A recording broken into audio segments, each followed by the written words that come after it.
이 팀장 시체 뒤에 붙는 건 소희의 얼굴이고 소희 시체 뒤에 붙는 건 오유진 경감의 얼굴이죠. 저는 이 작품이 이렇게 얼굴에서 다음 얼굴을 타고 가는 작품이라 생각합니다.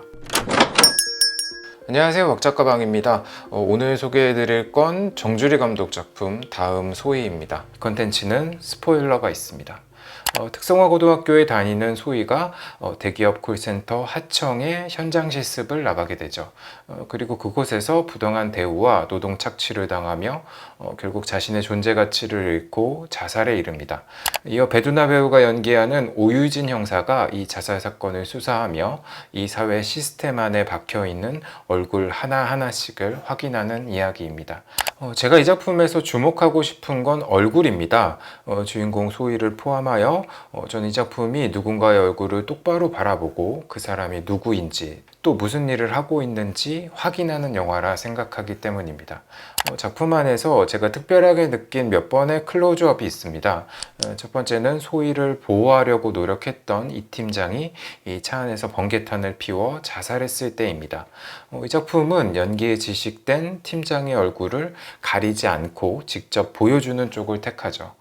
이 모습은 당연히 공중파 뉴스나 탐사보도 프로에선 보여주지 못하는 장면입니다. 또 영화에서도 특정 장르가 아니면 대부분 간접적인 방식을 선택하죠. 마찬가지로 소희가 자살한 뒤 강물에서 그 시체를 건져 보여주는 방식도 그렇습니다. 노골적으로 퉁퉁 부은 소희의 얼굴과 발을 보여주죠. 사실 이 작품에 대한 관객과 평론가들의 호불호는 이 직접적인 표현 방식에 의해 크게 갈린다고 생각합니다. 다음 소희는 장면뿐 아니라 대사 역시 하고 싶은 말을 직접 전달하는 방식을 택하거든요. 주로 오유진 형사 입을 통해서인데 예를 들어 힘든 일을 하면 존중받으면 좋을 텐데 그런 일을 한다고 더 무시해처럼 말이죠.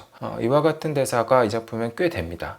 그리고 저 역시 감독이 하고 싶은 말을 대사로 처리하는 영화를 선호하진 않습니다. 하지만 그럼에도 제가 이 작품을 한국 영화 베스트 중 한 편으로 꼽은 건 이 노골적인 표현 방식이 곧 이 작품의 목적이라 생각하기 때문입니다.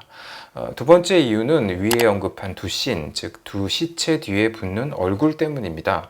이 작품은 단순히 자 여기 피해자의 얼굴이 있어 이걸 보는 게 가슴 아프지 괴롭지로 끝나지 않고 이 시체를 바라보는 누군가의 얼굴 클로즈업으로 영화를 이어갑니다. 이 팀장 시체 뒤에 붙는 건 소희의 얼굴이고 소희 시체 뒤에 붙는 건 오유진 경감의 얼굴이죠. 저는 이 작품이 이렇게 얼굴에서 다음 얼굴을 타고 가는 작품이라 생각합니다. 본래 소희는 온기 있고 생기 넘치는 아이였죠. 또 새로운 일을 배울 때 긍정적이고 도전적인 면이 있다는 것도 알 수 있죠.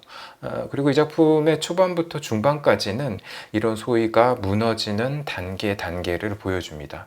이건 의상에서도 알 수 있는데 소희는 처음에는 주로 니트 소재의 따뜻한 색감의 옷을 입지만 자살하는 시기가 가까워질수록 옷은 두꺼워지는 반면 색감은 차갑게 변하죠.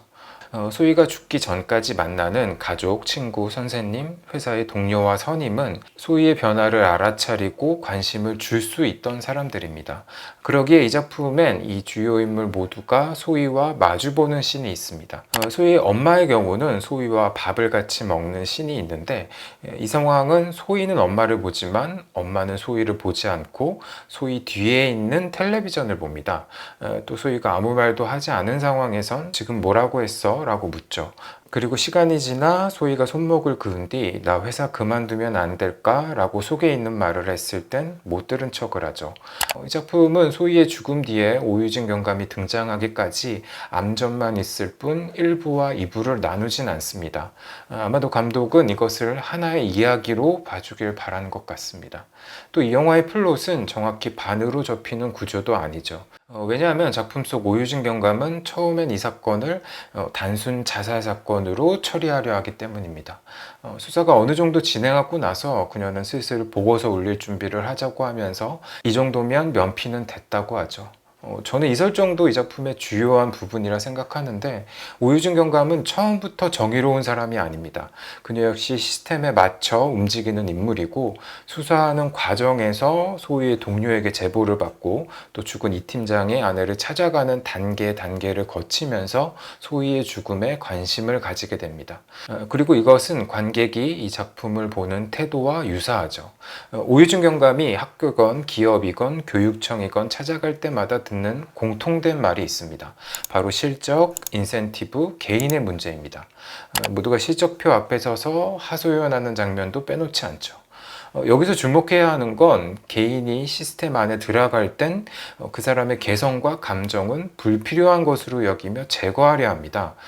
콜센터 직원들이 그 폭언을 견딜 수 있는 것도 자기 감정은 최대한 배제하기 때문이죠. 또 이 팀장이 자살한 날 새로운 팀장이 와서 하는 말은 마음 좀 추스리고 일단 일을 합시다입니다. 동료의 죽음을 슬퍼할 시간보다 일이 우선인 거죠. 하지만 정작 소희처럼 시스템에 의해 피해가 일어났을 땐 이것이 시스템의 문제가 아니라 그들이 제거하려 했던 개인의 문제로 돌립니다. 오유진 경감은 이 수사의 끝에 두 얼굴과 마주하게 됩니다. 첫 번째 얼굴은 지방교육청 장학사죠. 여기서 그녀는 자신의 책에서 할 수 있는 일에 한계점에 도달하게 됩니다. 사실상 수사는 여기서 종결되죠. 이때 장학사는 이제 교육부에 가시렵니까? 그 다음은요? 라고 말합니다. 이것은 이 작품의 제목 중 한 단어인 다음입니다. 그리고 또 하나의 얼굴이 있죠. 바로 소희가 죽기 전 마지막으로 연락했던 태준입니다. 저는 이 장면을 좋아하는데 바로 택배를 나르던 태준이 오유진 경감이 온 걸 발견하고 고개를 숙여 인사를 하고 그녀를 똑바로 바라보는 쇼트입니다.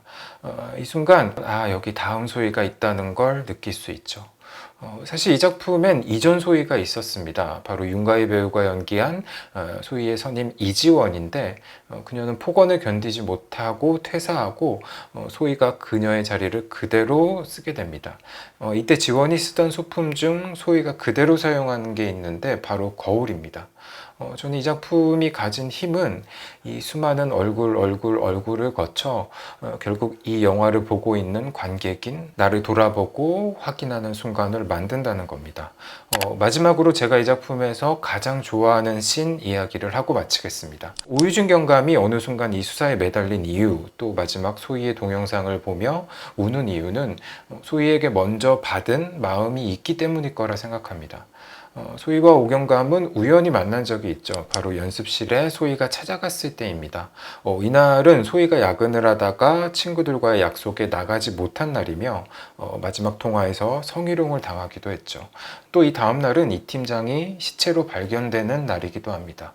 소희가 연습실에 들어갔을 때 다른 이들은 소희를 반기지만 오경감은 연습을 계속하자 말할 뿐 소희를 바라보진 않습니다. 심지어 얘가 원래 우리 반 에이스였어 소개를 해줘도 소희의 얼굴을 보지 않죠. 그리고 다시 연습이 시작되고 오경감은 어려운 춤 동작을 하다가 넘어집니다. 이는 소희 역시 자주 실패했던 동작과 비슷하고 또 결국 소희가 성공한 동작이기도 합니다. 이때 넘어진 오경감은 거울을 통해 소희와 눈이 마주칩니다. 그리고 소희는 그녀를 향해 살짝 웃으면서 마치 괜찮다듯 자기도 그거 어려운 거 안다듯 고개를 끄덕여주죠. 사회생활에선 소희가 막내지만 춤에 있어선 그 동작을 먼저 해본 또 많이 넘어져 본 선배인 거죠. 그 선배가 다음에 오는 이들에게 해줄 수 있는 건 바로 지금 보이는 이 소희의 표정이 아닐까 생각합니다. 오늘 준비한 콘텐츠는 여기까지입니다. 감사합니다.